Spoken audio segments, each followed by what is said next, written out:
We are out here in Chandler, Arizona for day 5 of Hot Rod Power Tour. So this location is only autocross and show and shine, which is weird because there's an NHRA drag strip literally right here. Why they're not drag racing at this location, I have no idea. I'm guessing it's insurance costs to rent out the drag strip, but that's just my guess. I have no idea. So I figured take a look at all the show cars. I'm not sure how many, did all 5 days. I'm not sure how many. I know there's a bunch of people that came from California just to autocross, because at the time this was the only event out of the 5 that was going to do autocross. Apparently they changed that, and I think they did it in Indio. They added autocross, but initially this was going to be the only autocross event. So you had a bunch of guys from like TCI that are out here, and probably some more. So we'll check out some motocross here shortly. I've yet to be over there. Maybe throw some GoPros on. We'll see. This event I think only is till 5, I believe. I was gonna film that truck behind me, but obviously it's like at my face. So anyways, we will kind of take you around, show you the show cars and autocross. Really, other than that, there's not much else here to see. I figured I'd take you guys around, kind of see what I see, and hopefully you enjoy the content. Like, subscribe, comment, all that good stuff. Anyways, if you got my last week's video, that was saying I had some new wheels for the wagon. I was supposed to take it to duct tape drags. Well, I had some rubbing issues that I had to work out, so I didn't actually get a chance to bring it down to duct tape drag, but I was able to at least temporarily get those issues worked out. I still need to get a little larger spacer for the rears because it's just a little bit too tight, so I need to put them out a little bit further towards the wheel well. But anyways, let me know what you guys think of this new combo. I'm kind of 50-50 on whether I like it or not, so I'm not blown away. I could easily be swayed one way or the other, whether I need to change it up, do something different with it. So I don't know. Let me know what you guys think of this new wheel combo on the wagon.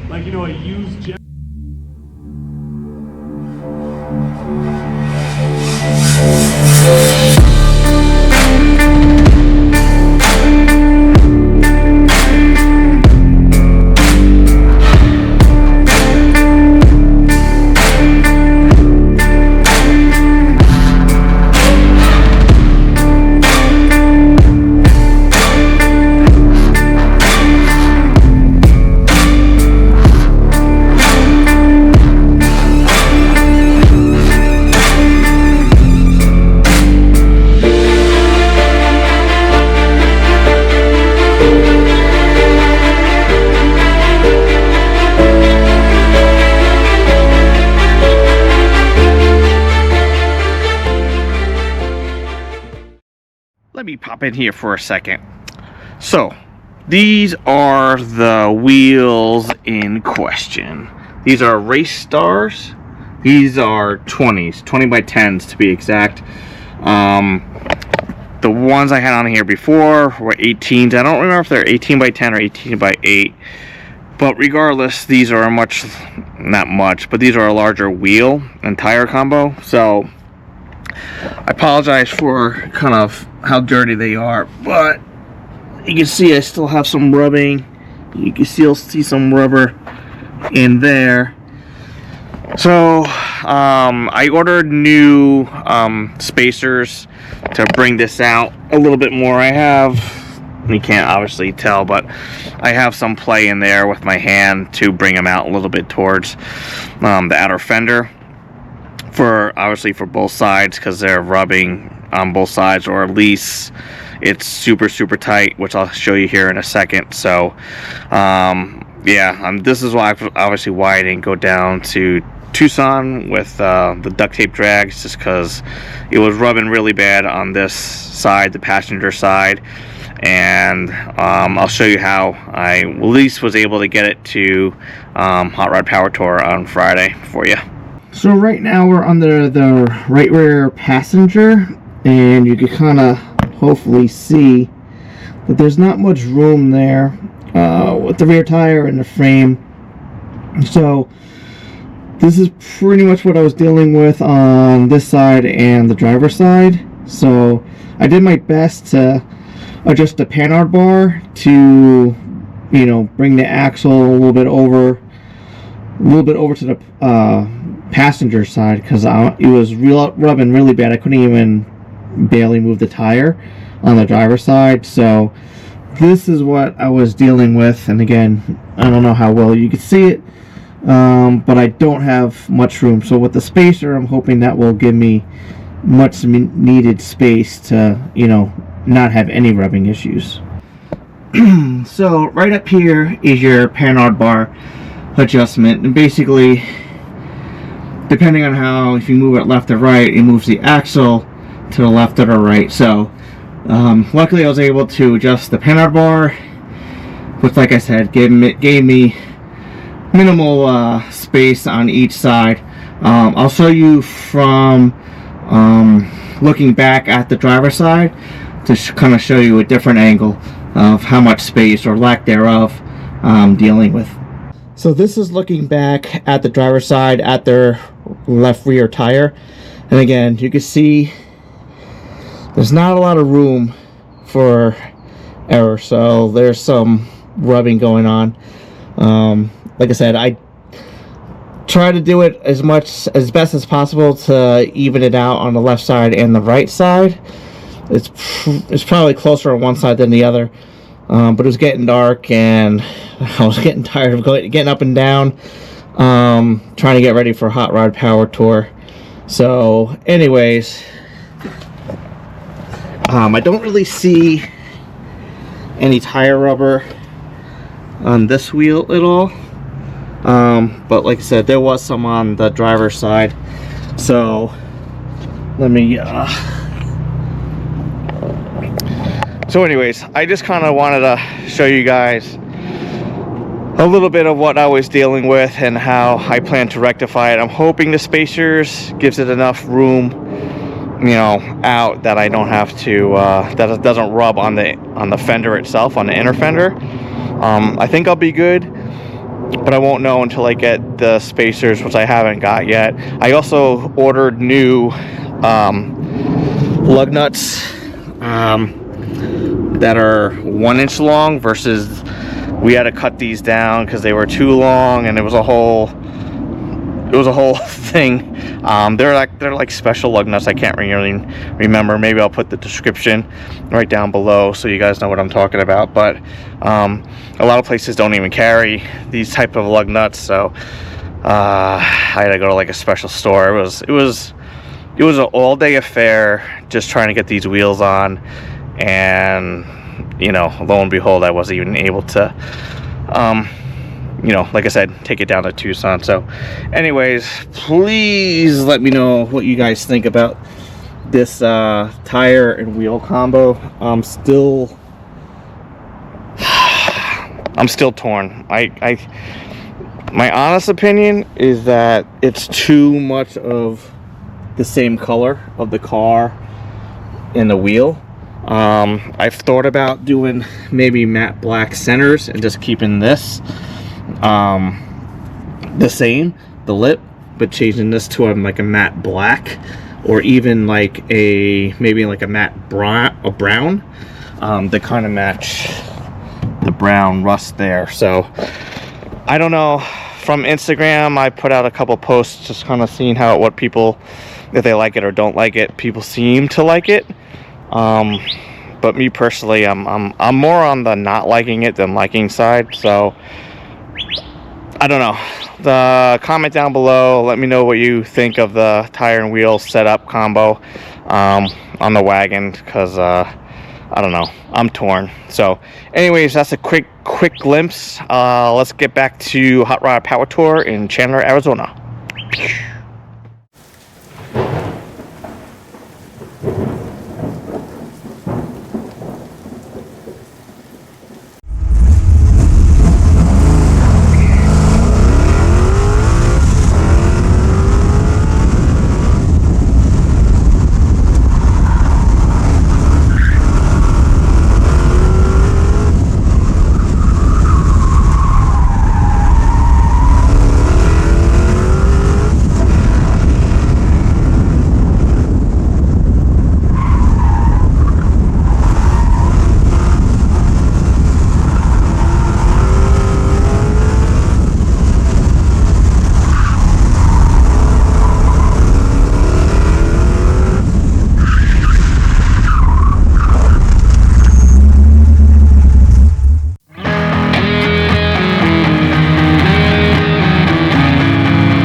I wanted to close out this video, however, on Hot Rod Power Tour.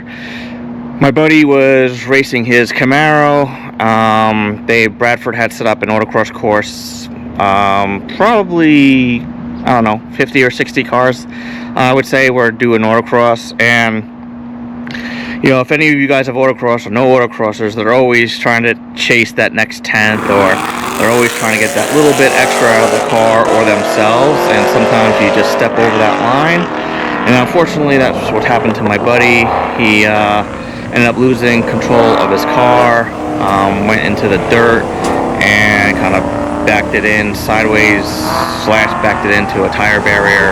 And I'm not sure if the car is totaled. I'll show you the pictures here now. He gave me approval to post these.